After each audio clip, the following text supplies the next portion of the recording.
28th, 2020 Oregon State Lottery Commission meeting is now in session. It is noted for the record that commissioners are attending this meeting via a web meeting and a quorum of commissioners is present for today's meeting. Today's meeting is being live streamed on the internet and a link is posted on the Oregon Lottery website. Will the clerk please call the roll? Commissioner Patel? Here. Commissioner Telfer? Here. Commissioner Wilcox? Here. Chair Sathoff? Here. Will the clerk also inform the commission of who else is in the meeting? Yes, we have Director Barry Pack, Kathy Ortega, Nate Carter from Department of Justice, Farshad Aladadi, Janelle Simmons, Kathy Stromberg, Mike Wells, Monique Favre, and Tessa Hergenrader. Thanks. And I'll just say that even though I'm not seeing all of you, I'm hearing from all of you here and there. It's a pleasure to be with you again. I feel like it's been a while, so I'm glad to hear that many of you are on the call today.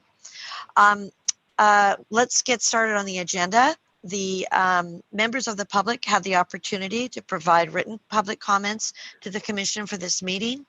A full copy of written comments that were received were provided to the commissioners in advance of the meeting and will be posted on the commission meeting website. Will the clerk read the public comments that were received for the record? Yes. Chair Sathoff and honorable commissioners, following is an excerpt from a recent online periodical article, Casino Review. Barry Pack, director of the Oregon State Lottery, stated that retailers in Oregon lost 70% of their customers due to the lockdown. The recovery from this pandemic is going to force a digital transformation in our industry a whole lot more quickly than we might normally have seen it come, he said. When the legislature reconvenes next week, they're facing $1 billion shortfall. Their opinions about mobile gaming will change. I think there will be less resistance. Please don't use the pandemic as an opportunistic cash grab that disproportionately impacts people of color, veterans, older adults, and individuals with physical and mental health challenges. Clearly, technology and player preferences are evolving and digital gaming opportunities are imminent, but your focus should be on funding and conducting legitimate third-party prevalence studies, exploring harm reduction measures, and implementing player tools to mitigate problem gambling. Thank you. Kitty Martz, individual in long-term recovery from Oregon Video Lottery Terminal Addiction. Thanks, Alisa. And that again is posted at our website, correctly? Is that correct? It will be after the meeting. After the meeting, thank you. Let's go to Commissioner Communications. I'd open it up. I'd like to, at least initially with Commissioner Communications, bring a point of reference for the group. As you all know, Commissioner Raul Valdivia retired from the commission, and we're going to appoint Malene Patel, who's graciously accepted the appointment to become the chair of the audit committee. Until we replace the 5th member of the commission, I'm going to step into the audit committee on a temporary basis. Once we get our new commissioner appointed, we'll look at committee appointments again, other than, of course, Malene will stay as the chair. And I thank you again, Malene, for accepting that position. And with that, I'm going to just open this up to other commissioner communications. If anyone has anything they'd like to share.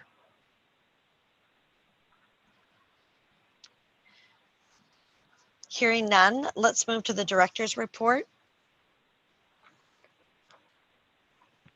Thank you, Madam Chair. Good morning, everyone. I'm going to start with a little bit of lottery news. First off, with monitoring our reopening, lottery staff continued their good work this month supporting the gradual reopening of video lottery retailers across the state. This month saw a shifting landscape as infection rates drove counties on and off the governor's watch list, and staff responded quickly to the dynamic situation. Constant monitoring and quick response seems to be our new normal, at least for the foreseeable future. And if you haven't paid attention to that watch list, it's available on the governor's webpage and OHA's COVID pages, and shows which counties may move from one phase to the other, which of course impacts video lottery play. On a national recognition front, lottery recently received an award from the National Council on Problem Gambling for our annual impacts report and website. Encouraging responsible gambling and supporting problem gambling prevention and treatment is a constant focus for staff. Once each year, we take a step back, assess our efforts, and present our work to the public through our impacts report and website. In addition to announcing the award, the council also introduced their officers for the coming year, including our very own Stacy Shaw as the council's vice president. So congrats, Stacy, on that appointment, and thank you for your service. We've begun rolling out new equipment this month, and one positive to having many staff working remotely is we have room to stage the new equipment that supports our traditional lottery products, including self-serve lottery vending machines and retailer sales terminals. The current system, ES Online, has been in place since 2008 and is becoming obsolete. The new system, Aurora, will ensure that the new equipment and business needs will be supported. Equipment upgrades started this week and will continue over the next few months. Larger monitors, integrated scanners, a smaller footprint, and interactive how-to-play information are just some of the improvements players and retailers will see with the new equipment. Moving on to sales, as we wrap up the second month of our fiscal year, overall sales are down a little over 5% from last year. Given our current climate, though, that feels pretty good. Video lottery continues to hover about 10% below prior year's performance. Last week, we saw 93% of video lottery retailers active and 86% of our total terminals in the market active.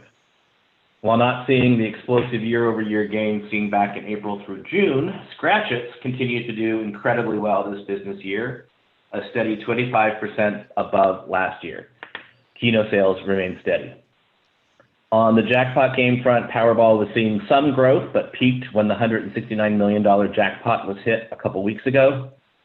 Oregon's game Megabucks is outpacing last year's performance as the jackpot continues to climb. Currently, it's at $5.7 million. And Mega Millions is following last year's performance almost exactly as the jackpot level remains rather low, currently at $49 million. As sports come back, players are returning to Scoreboard. Scoreboard's best month since launch was December 2019, with a turnover of $22.3 million. August is looking to be our newest best month, powered mostly by NBA, MLB, NHL, Russia Moscow Liga Pro, which is table tennis for those in the know, WNBA, and UFC.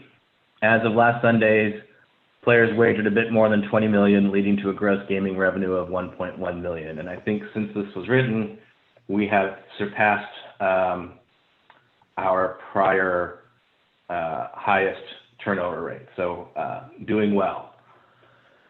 Finally, I'll wrap up with two winter stories. Over the years, James Ashcroft of Sweet Home has watched at his bar Chewy's Pub as people from around the state hit Keno 8-spot jackpots. This month, it was his turn when the bar owner hit a jackpot of just over $92,000. Ashcroft has owned the bar for 18 years. He says that every now and then he will play lottery games with customers or play when the jackpots get large. Quote, "I figure if I spend $60 for the chance to win $60,000, that's a good bet," Ashcroft said. This time it really paid off. Ashcroft said that Sunday he watched as the rolling Keno 8-spot bonus grew to more than $60,000 and decided to take a chance. He purchased $60 worth of tickets over the course of the day, and when he came in for his shift Monday, realized he had won. Ashcroft had not only won the $25,000 special Keno prize, but also the rolling 8-spot jackpot of $67,266 for a total of $92,325. Keno 8-spot has a rolling jackpot that grows with each game until it is hit. Quote, "I felt like I had the gold ticket, and I really did," he said. And lastly, Tara and Craig like picking up a jackpot trio, one ticket each for Powerball, Mega Millions, and Oregon's game Megabucks. They've been doing it for years, every Monday and Thursday like clockwork. But with the 4th of July holiday weekend approaching, they picked up an extra set on the Friday before. Maybe the holiday drawing would be lucky for them. Despite this optimism, Craig admits that he sometimes waits quite a while to scan his tickets with the Oregon Lottery app, just as a way to extend the anticipation. In this case, he didn't check his tickets until last week. That's when he discovered that their Powerball ticket was a $100,000 winner. Quote, "I kept scanning it over and over," he said, "just because it's so fun to see the stars on the app when you have a winner." But he also had a problem: how to contact Tara while she was doing errands for work without shocking her with the happy news while she was driving. Quote, "I was dropping off a dog at the groomers and could feel my phone vibrating over and over," Tara said. That's when she finally got Craig's message. Now the couple just has to figure out what to do with their windfall. They definitely want to pay off some bills, and then they'll decide what comes next. So that is my report for today. I have one other item as part of my report, which is an action item on your agenda, Madam Chair, if you're ready to move on to that. I am, other than I don't recall if Stacy's on the call. If she is, on behalf of the commission, I'd really like to congratulate her. Her appointment is well deserved. If she's not on the call, please someone convey that to her. We certainly will, and I would add my congratulations to the whole team for the award as well. The impact report is really very meaningful. Yeah, and she's certainly she's certainly an expert in this area, so we're very proud of her. Okay, Barry, with that, let's go to the alternative compensation agreement. Unless there are any other comments from the commissioners, I should have asked that. I apologize.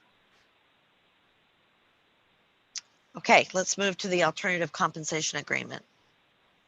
Thank you, Madam Chair. Commissioners, in your materials is a memo from me requesting approval for an alternative compensation agreement with true retailers of traditional lottery products who have requested such agreement as allowed under our administrative rules to support and retain retailers with innovative business models,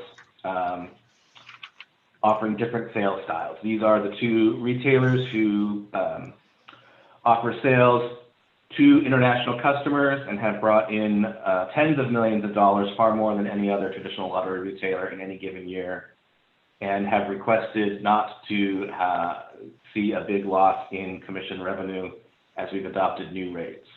Your memo outlines a proposed commission structure where the retailers would need to prove that they were continuing to be able to reach the high volume market and sales that we have seen in the past before they would see an increase in commission. And I am requesting this alternative agreement to retain these retailers in Oregon and keep the revenue coming in. The details are in your memo. I'm happy to answer any questions. Otherwise, I recommend approval of the alternative commission model. Thanks, Barry. Are there questions or comments from the commissioners? This is Commissioner Telfer. I do have a question. Obviously, the opportunity costs that we would forgo is huge. And I know we've discussed this matter in detail in the past. My question is, going from 8 to 10, do we have any idea what the additional, I guess, loss would be between the 8 and the 10? Have we projected that? I mean, my point is, the underlying point is the opportunity cost, I think, far outweighs that. I'm just curious what the difference is. Yes, Commissioner Telfer, I don't have those numbers off the top of my head. My recollection is it's about a $200,000 cost to lottery. Okay, that's perfect. Versus, a $10 million revenue. Yeah, exactly. Right. Exactly. Okay, thank you. Anyone else? Questions or comments? And I agree entirely that the opportunity cost is such that this is somewhat of a no-brainer, but really appreciate that Barry, you and your team have done an analysis on this and looked at all the angles to decide whether or not this was appropriate. So if I'm here, no other questions or comments, is there a motion to approve the proposed alternative compensation agreement? I move that the Oregon State Lottery Commission approve the alternative compensation agreement as outlined in the memo and presented today. Do I hear a second? Second.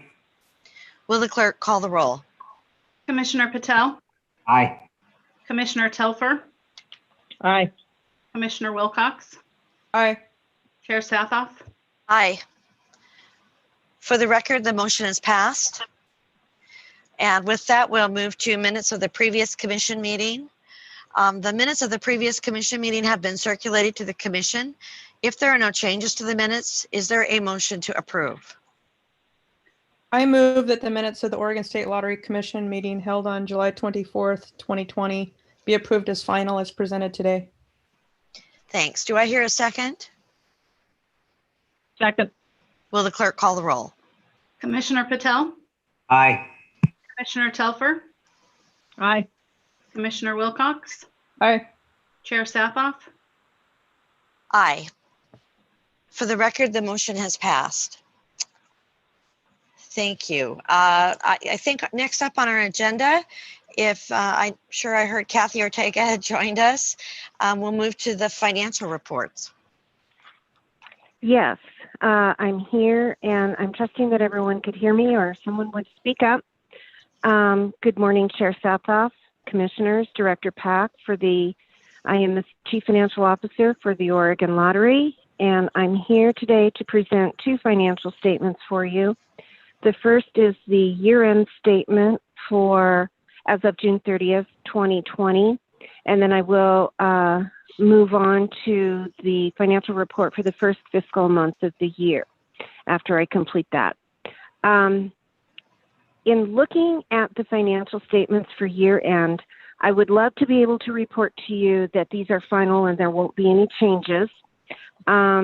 Unfortunately, there is one entry that is still outstanding that we are waiting for, which is the entry that is passed to us from the Treasurer's Office for what we call the lending activities that they take on behalf of us. It is an entry that we actually have no operational control over. It is something that we have to disclose in our financial statements on the year-end basis with the numbers and the footnotes because it is required per GAAP and GASB. It is an entry for the accountants in the group that I'm going to call balance sheet to balance sheet. So it does not impact our profit or loss or our contingency in any way. It is simply a book entry that is passed to us. Unless one of the commissioners has a desire to see that entry, I was not going to bring these back for another round of approval. But I'm here today to discuss the statements that we have at this point, which we are going to call final. So if you would turn to the statements that are for the month of June, we have net revenue of $75.3 million on a budget of $30.9 million. $44.5 million favorable variance, and we have net profit of $49.2 on a budget of $4.7 or $44.5 million. Some of these numbers are a little bit mind-boggling. It is due to the impact of COVID and the forecast as it stood when it was created earlier in the year before we had any idea that we would be returning to more normal operations. And so some of the variances that you see are a reflection of that, primarily revenue. But if you look down the actual column and compare it to the actual for the prior fiscal year, you can see some significant variances in areas where we controlled our spending, primarily salaries and wages, and compared to even the budgeted number, and some of the services and supplies. And I'm going to get into some further detail about that a little bit later when we get to the July statements. But some significant changes here, but it is just a function of the world that we live in today with the presence of COVID. Turning to the next page. Kathy, could I ask? yeah. We got a couple of other questions. Go ahead. Go ahead, Chris. Question on the interest expense. I believe that's probably been booked because of the reclassification of the $1.3 million of capitalized expenditures that we're now expensing. Is that correct? Actually, Commissioner Telfer, good question. But what that pertains to is a large portion of our intelligent contract is, if you recall the terminology, a capitalized lease, which does have an interest component. And so the interest pertains to that. I think that's probably what I was alluding to in the. Okay. But thanks for your response. Okay. Kathy, do I, Yes. the interesting thing for me in the month to month is that it feels as though even with COVID, the revenue has come back. Am I reading this correctly? Fairly closely? It has come back. Mm-hmm. Yes, you are reading it accurately. And the way that I would look at it myself, Chair, is that on an actual basis, we had $75.3 million. When we were looking at this earlier in the year, the budget and from OEA was 30.8. Yeah. If you compare it to the prior year, it's 89. So we're still down, but we're coming back.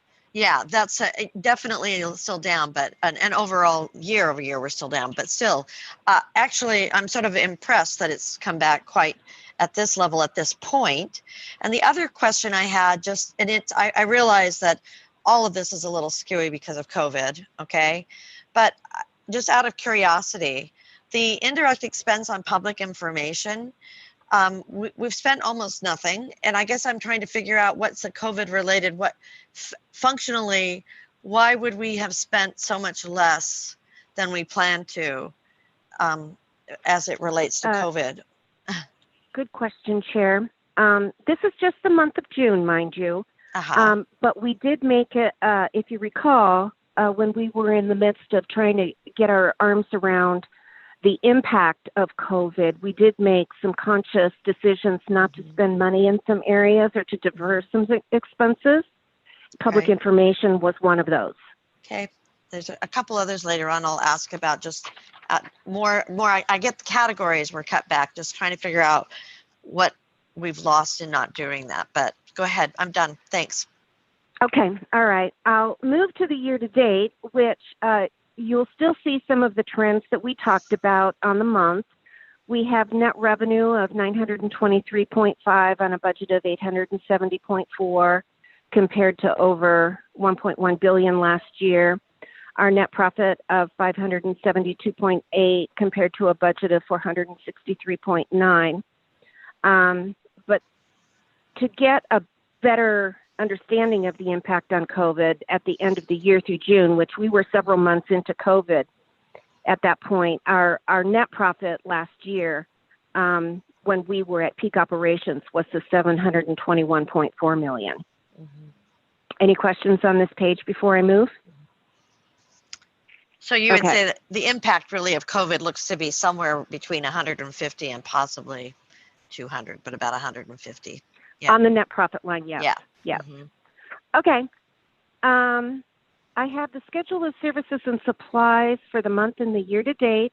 And just as a reminder, because I know we've talked about this in past meetings, the large variance that you're seeing on retail and network recovery was due to the fact that Lottery made a conscious choice to absorb the telecom expenses for the retailers for 2 months to help them while they were in shutdown. And that expense runs approximately $600,000 a month, which explains, the variance there. So that was something we chose to do in the interest of our business partnerships with our retailers. Moving on, I have the balance sheet for you as of June 30th. And then because it is year end, I have the capital outlay for you. And of the original budget that we had planned for $56.6 million, we only spent $8.1. Most of that decrease is coming from VLT replacements that we either as a function of testing or choice had delayed a bit. And I would call those more a deferral as opposed to anything else. They do come back in the budget for fiscal 21, but that is the status of our capital spending as of year end. And with that, I'd be happy to entertain any other questions. Kathy, this is Chris. Is any of that underspending due to COVID-19, or is it just we're deferring it to the ensuing year anyway? That's there's not a simple yes or no to that. Some of the delay in spending is due to a choice to move expenses out later, as we recovered from COVID. But part of it is also our contracting processes and our testing processes that we needed to move through in order to make the decisions as to what we were going to do with those procurements. So it's a combination of a bit of a number of things. Okay, thanks. Okay. Kathy, Is there yeah, a motion and approval? Yeah, I was going to ask if there are questions or further questions or comments from the commissioners. Hearing none, is there a motion to approve the year-end financial statement?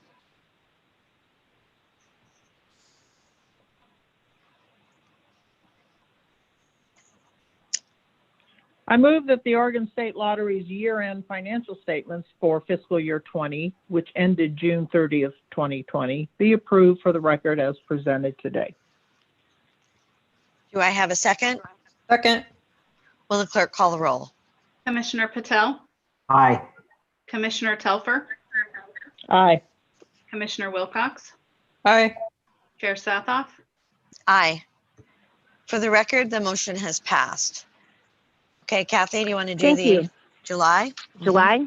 Yes. Mhm. Okay. July is the first month of our fiscal 2021. And if you recall, July is also the year-to-date. So this is a fairly short report.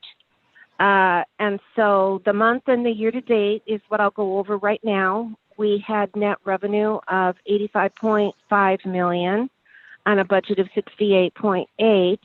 But continuing the conversation, you can also see that we are above last year.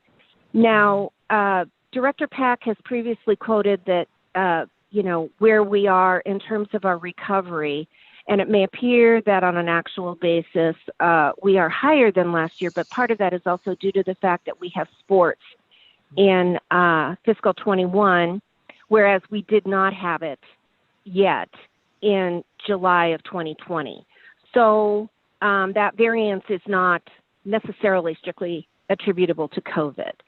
On the net profit basis, we have almost 54 million on a budget of 41.7, 12.3 million favorable on a net profit from last year of 49.2 million.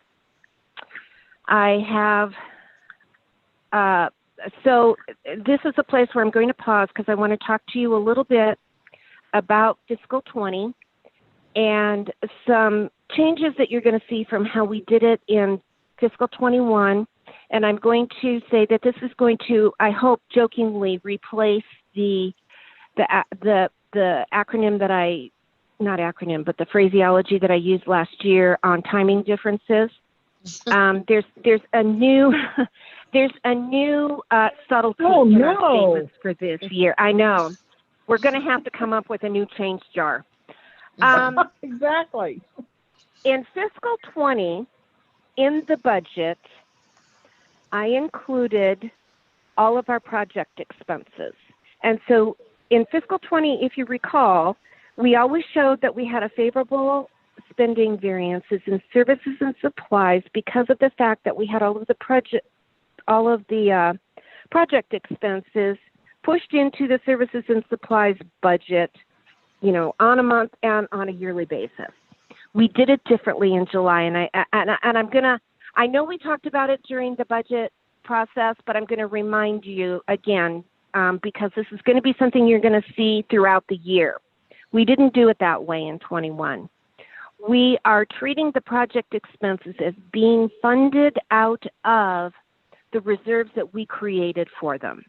from a budgetary standpoint. We still have to record them as they are correctly for financial reporting purposes, but you're not seeing it this month, but as we go throughout the budget, you are not going to see those trends, budget versus actual, that you saw last year in services and supplies. You probably will see that we're going to exceed the budget, but that's because the funding for them sits in the balance sheet on a reserve. And I realize that's a bit of accounting speak. I hope you recall our conversations about this, but I'm just pointing it out right now, and we're going to see this, and it's going to be a topic of conversation as timing differences have been throughout the year. So with that, Kathy, that is... Mm-hmm. Kathy, is there a way for transparency and explanation to show on that the transfer from the balance sheet, basically, from those reserves? I mean, I can call that out to you. Okay, that would work. I think Director Pack and I talked about how we wanted to show this, and we did this for transparency so that because of the significant variances that prior practice threw into the financial statements, you couldn't see what the operational spend was. Mhm. And we want that to be called out, but I can also call out how much there is in the budget every month for project expenses and how much we spent. So Kathy, so help me out here a little bit. It'll go on the balance sheet. Does the full amount go on the balance sheet as a Mm-hmm. reserved liability, and then that lowers, or does it just stay as the full amount? But then it lowers as the project completes. It lowers as the project completes. Thank you. Okay. So the liability I realize drops this is as we confusing. Nope. Yeah, I realize it's a little bit confusing, but it's a better transparency mechanism. Mm-hmm.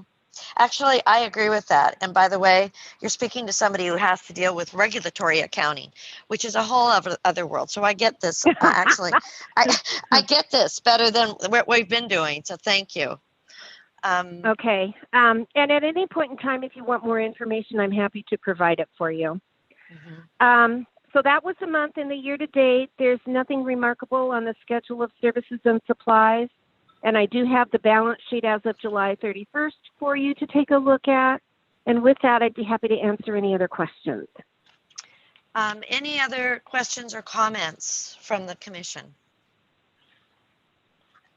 Again, my only general comment is that while we've done an amazing job of dealing with cutting back on expenses for COVID, the revenues appear to be coming back.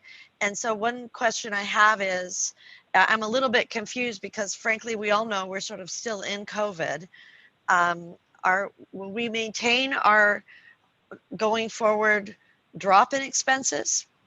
Are we going to be looking at that as bringing that back too? I mean, some of these things aren't going to come back till people come back, but. Good question, Chair Southhoff. If you recall, what the plan is for this year is we established a budget that had expenses at a very much reduced level, but we also said that we were going to evaluate that on a quarterly basis for any adjustments and updates in the status of COVID. Yeah. And so the first time that I'll be bringing something back to you in terms of, are these expenses going to continue for the next quarter and the rest of the year? Do we need to make adjustments? It'll be in October. Okay. So we do have a plan to address that. Yeah. I just was wondering when we'd have enough data behind us to take a look again then at expenses versus our revenue. It's too October. soon yet, Yep. and October will be the first chance that we have. Great. Well, thanks, Kathy. Any And comments? Madam Chair, if I can, this is Barry. Mm-hmm. I think the reality is that we don't know what the future holds, and we are going to be living with this coronavirus for the next decade. Yep. At some level. And so I think that you will see that I will be maintaining a very cautious and conservative approach on our expenses for the remainder of the fiscal year, even as revenues approach historical norms, just because we don't know what will happen, and if the Tri-County area were to have to slide back into baseline, that would again represent a significant revenue loss that we would need to be able to manage through. Yeah, I'm appropriately cautioned for me to not get too excited about all this, but I agree the volatility of it is just an unknown. So, and I appreciate that you'll be taking a conservative approach. So, with that, is there a motion to approve the monthly financial statements? I move that the Oregon State Lottery financial statements for month ended July 30, 2020 be approved for the record as presented today. Do I have a second? Second. Will the clerk call the roll? Commissioner Patel, Aye. Commissioner Telfer, Aye. Commissioner Wilcox, Aye. Chair Sathoff. Aye. For the record, the motion has passed. And with that, let's move to our alternative disclosure request. Excuse me. Barry, you're on again. Thank you, Madam Chair, and I'll just note that Tessa Hergenreiter from Retail Contracts is also on the call should you have questions.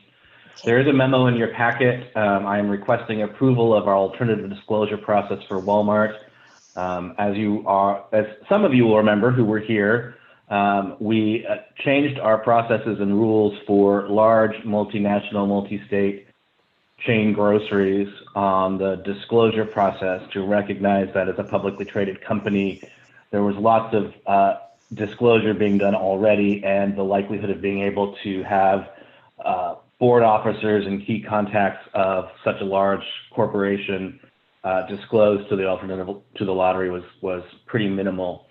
So the commission approved this process for applicants with at least 30 individual retail locations, 10 million in gross annual revenues, and 300 employees.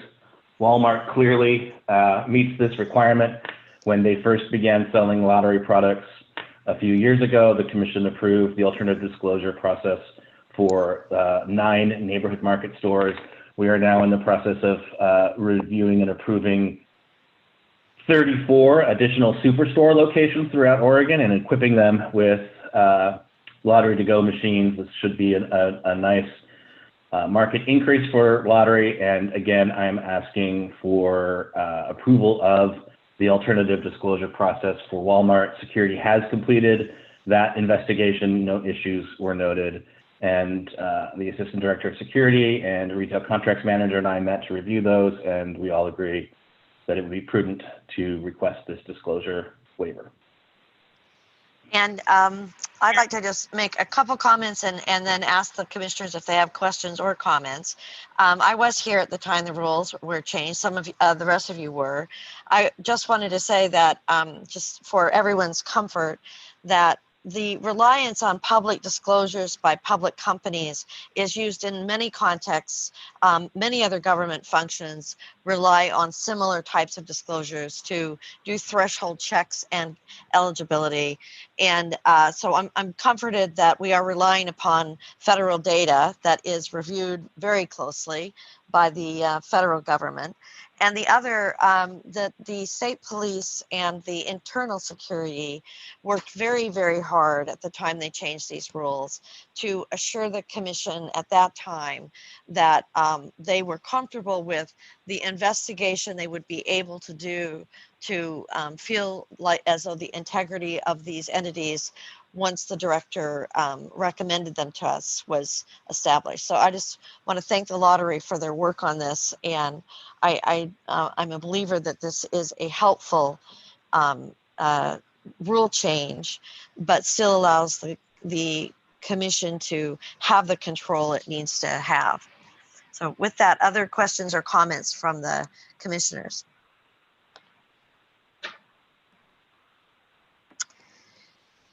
Hearing none, is there a motion to approve the alternative disclosure process for Walmart, Inc.?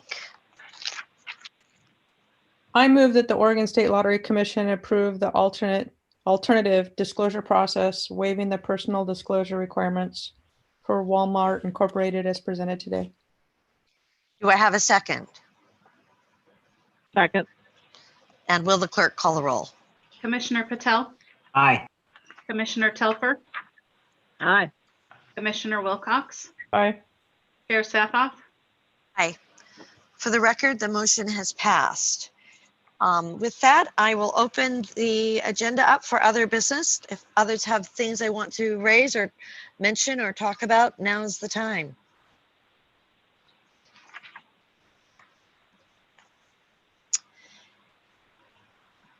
Hearing no other business, this concludes today's meeting of the Oregon State Lottery Commission. The next meeting is scheduled on September 25th. Thank you for attending today's meeting, and the meeting is adjourned. Director, thank you and your team.